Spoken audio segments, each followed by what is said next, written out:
Hello beautiful people of the internet, welcome back to my channel. My name is Hannah if you're new here, and I'm so excited that you joined me today.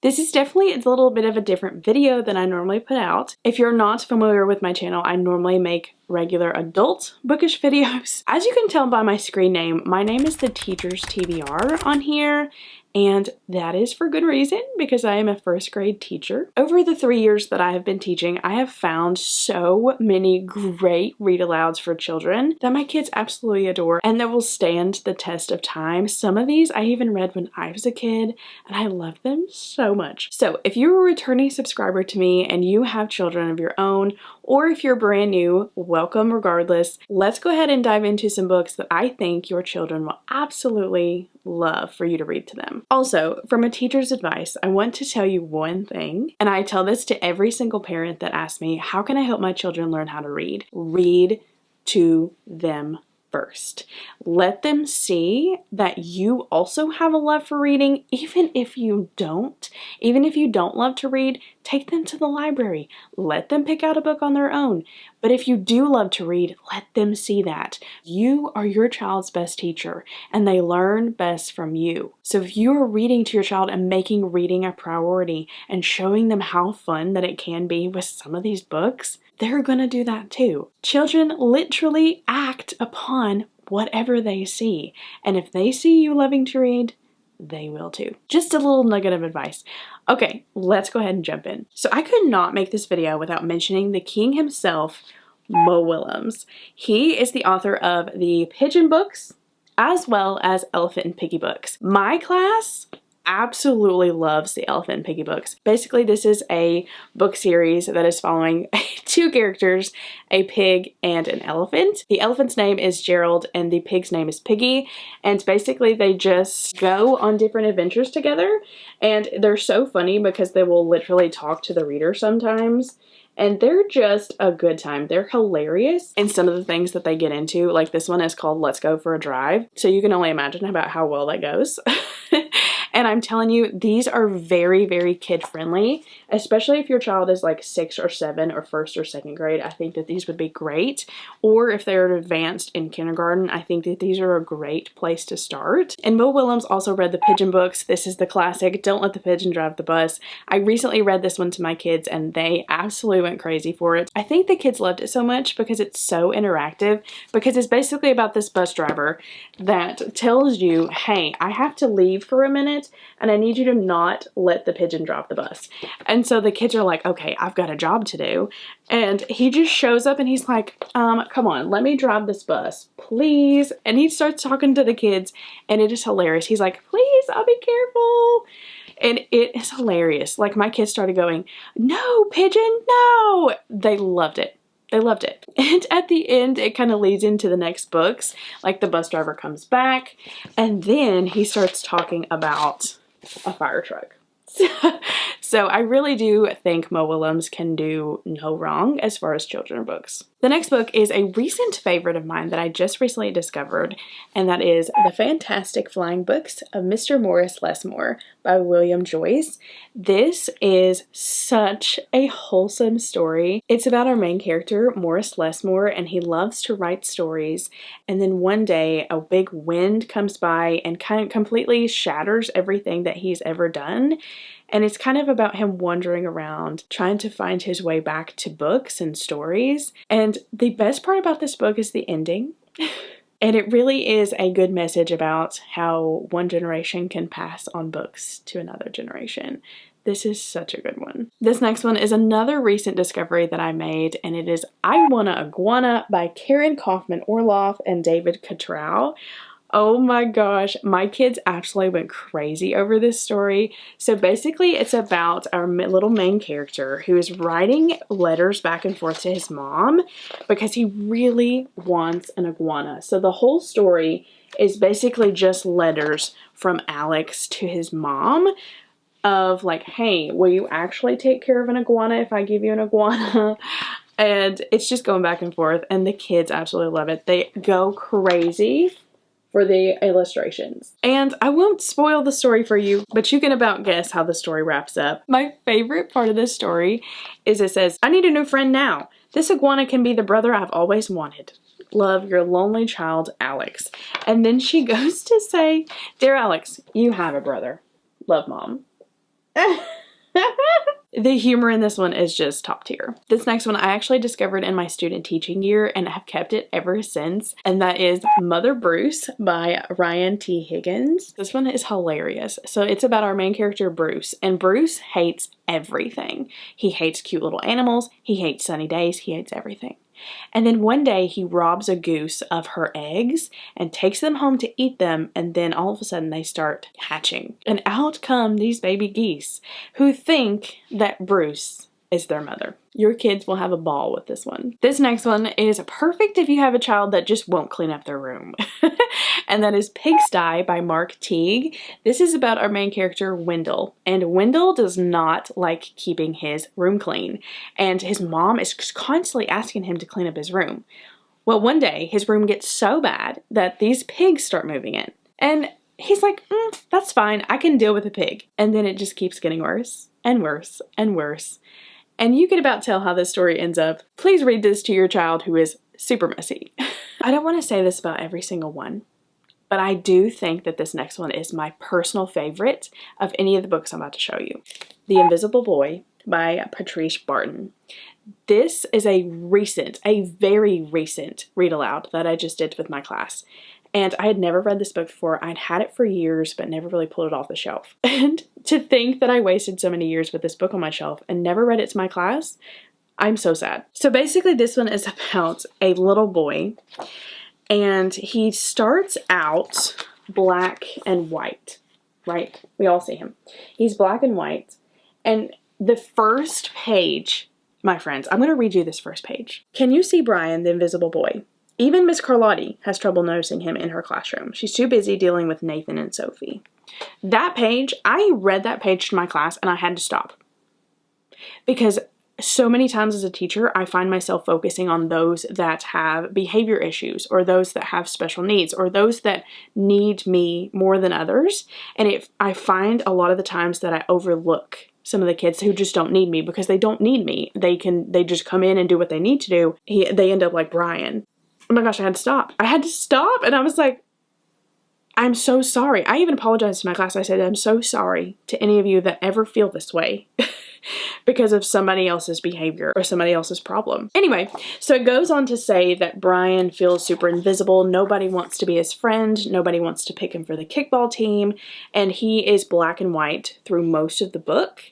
And then a new student comes to school and notices Brian for the very first time. As you go through the book, you see Brian's color start to come back. He starts noticing that maybe he's not invisible after all. All ages need to read this. Every single age. Now, I talked about my favorite. My class's favorite this year has to be the Good Egg and the Bad Seed series that Pete Oswald has come out with. Oh my gosh, they adore these books. I think I could read them over and over again and they would never get sick of them. Let's start with The Bad Seed. The Bad Seed is basically about a bad seed that goes around. He just thinks he's the coolest. He thinks he's the best, and he doesn't like anybody that gets in his way. The Good Egg is the exact opposite. It's about an egg who does all the right things, makes all the right choices, makes some wise decisions. And so the two of these have hidden meanings and hidden messages about which one you should be. There's also other installments in this book series, and they're also really good. This next one is called Hair Love, and it is by Matthew A. Cherry, illustrated by Vashti Harrison. This one is absolutely stunning. It's about our main character, Zuri, who is kind of uncomfortable with her hair, especially when she goes to school and see all the different kinds of hairstyles, and they're different than hers. And so what I love most about this book is that her dad is actually the one to show her that there's nothing to be ashamed of for her hair. I love that. I love the dad-daughter dynamic in here. You don't really get that a lot in children's books. It's usually the mom, and the illustrations in here are absolutely stunning. I think they did so well with the color palette. This is another staple that I think all kids should read. Let's talk about a classic that I'm sure that most of you have read, or maybe you had this book read to you as a child, or maybe you've read it to your children. If you've not heard of this book, I am concerned. Where the Wild Things Are by Maurice Sendak. This is a classic, my friends. This won the Caldecott Medal Award, and this is just a staple in any kind of library, any kind of children's library. This one is a story that will continue to pass along through generations and generations. So this book is following our main character, Max, and Max is obsessed with wearing his wolf suit, and he pretends that he is just this wild thing and can do whatever he wants. So his mom tells him to go to his room, and then he starts imagining that his room is where the wild things are. You've got to read this one. This book series has been a staple in my classroom ever since I started teaching, and that is the Pig the Pug book series.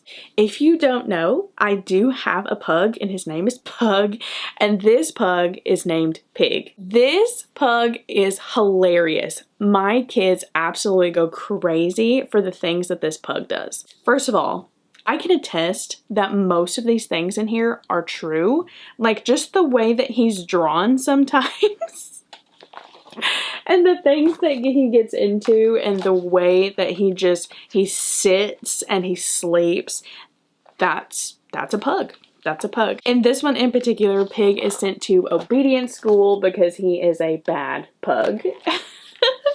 He has a little companion named Trevor, and Trevor is the nice dog where Pug gets into all the trouble. I'm sorry, but can we just take a minute? This is class A humor right here. I mean, let's just take a minute.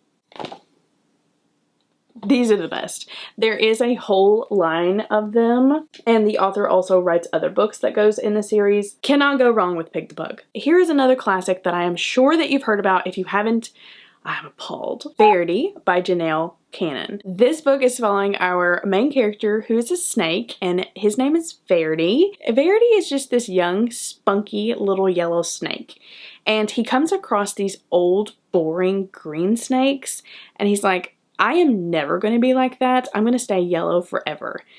Well, throughout the book, Verity grows up and he starts to turn green. And he does everything in his power to stop the process of turning green. He even dunks himself in mud to try and stop. Everything he does, he still is turning green. And he gets pretty defeated. And one day he's just like, you know what? I just give up on everything.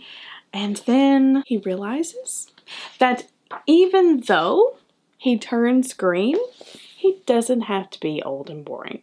Guys, this one is a classic. This one is such a staple in any library. I feel like if you have a children's library at home, then you should definitely have this book on your shelf. This next one is an author I want to recommend to you, and that is Patricia Polacco. This specific one is Thundercake. This is my kids' favorite book that I read to them by Patricia Polacco. I really, really love Patricia Polacco because of her illustrations alone. There's just something so vintage and so antique about her, the way she draws and the way she writes. I just love her illustrations. This one in particular is about a little girl who is afraid of thunderstorms. And I believe it's her grandmother, if I remember correctly. Her grandmother says, well, that's the best time to make thunder cake. And it gets the little girl's mind off of the thunderstorm and onto the cake. And not only is it getting her mind off of the thunderstorm and making her less scared, it's also giving her and her grandmother something to bond over. This is such a good one. And at the very end, it actually gives you a recipe for grandmother's thunder cake. I love it. I actually told my kids, I said, go home. I will literally make a copy of this recipe for you guys to make thunder cake at home if you wanted to. So that would definitely be such a good activity for you and your child. Another one that just gives me those vintage nostalgic vibes is The Relatives Came by Cynthia Rylant. I read this book as a kid, and throughout my teaching career, I have read this multiple times, and every single time it just hits me right in the feels. So it's basically following a family who goes to visit their relatives, and that's literally it. It just talks about visiting their their relatives and all the laughs and the sounds and all the feels that come with that. And it even talks about leaving their relatives. It's so good. I feel like this is a good one if you have relatives that are far off, because it makes those experiences that much sweeter because you don't get to see them all the time. And when you do, it's such a blessing. Guys, if you've not read this one, what are you doing? A Bad Case of Stripes by David Shannon. This is the same author that wrote No David, which those books are pretty popular too. Those are not my favorite. I like them, but this is his best work in my opinion. So this one is following our main character Camilla, and Camilla really loves lima beans. And nobody else around her likes lima beans, so she just kind of hides the fact that she loves lima beans. And then she stops one day and she starts to get a bad case of stripes, where she quite literally turns into stripes. And then her disease starts getting worse and worse and worse. So at the very end, she finds out that being herself probably would have helped her to begin with, because the only remedy to this disease is being who you are and just eating the lima beans. Just eat the lima beans, everybody. Another recent favorite that I just recently discovered is Jabari Jumps by Gaia Cornwall. This is about a little boy named Jabari, and Jabari has just finished his swim lessons. He's got the test passed and he's ready to go to the high dive, until he's not. He gets up there and he's like, ooh, that's a really high jump. It's just really a story about overcoming your fears and being okay with being afraid. It's totally okay with being afraid. It's totally okay to be scared, because as a kid, it's scary to have these new experiences that you've never done before. I think this book really captures what that means and what that looks like. And I do think that this would be perfect to read in the summertime, especially if you've got a kiddo that is afraid of swimming. This next one is Stella Luna, and it is by Janelle Cannon. This is the same author that wrote Verity that I just talked about. This one is following a little cute little bat that is raised by birds. And obviously that's a little bit different than being raised by a bat. She's just trying to figure out everything and trying to figure out who she is. And her adventure is hilarious, but it's also so sweet. And I think she finds out pretty quickly that she doesn't like to be a bird. And the last book / author that I'm going to mention is Anything by Jan Brett. This one in particular is probably my favorite Jan Brett that I own, just because of these illustrations. Oh my gosh, if you've never picked up a Jan Brett book and just looked through them, you're missing out. So this one in particular is called Easter Egg, and I believe it's about, I've not read this one to my class, I believe it's about Easter, obviously, but I think it's about our main character Hoppy, and he's old enough to join in on the decorating of Easter eggs for Easter, and it's basically just his story of decorating Easter eggs and being able to participate. And just the illustrations, can we just take a minute? They're gorgeous, and what I love most about her books is most of the time she has these two circles on the outside that tell you what happened before and then what's going to come next. And my kids really love like guessing what's going to come next, using what just happened before. And honestly, I just love looking at them. They're absolutely gorgeous. I think this might be my favorite author based off of illustrations alone. I would say if I had to pick a favorite author in general for children's books, that's really tough. That's really tough.